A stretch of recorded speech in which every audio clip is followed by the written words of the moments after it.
budaya boleh bersuara, mesti diingatkan kita jangan jadi korban kerana cuai. Aku lebuh raya. Aku dah saksikan jutaan pengorbanan manusia pada setiap kali Hari Raya Aidiladha.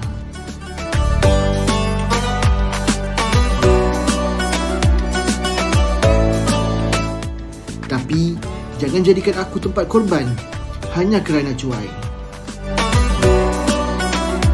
Hormati jalan raya, hormati pengorbanan orang lain.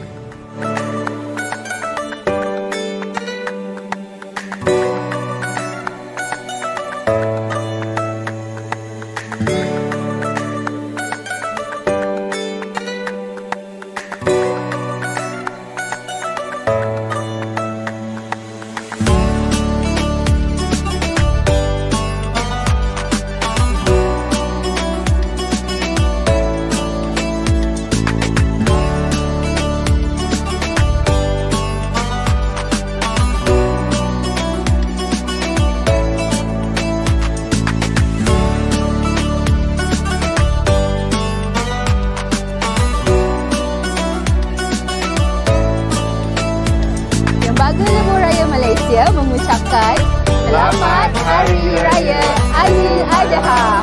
Hati-hati memandu.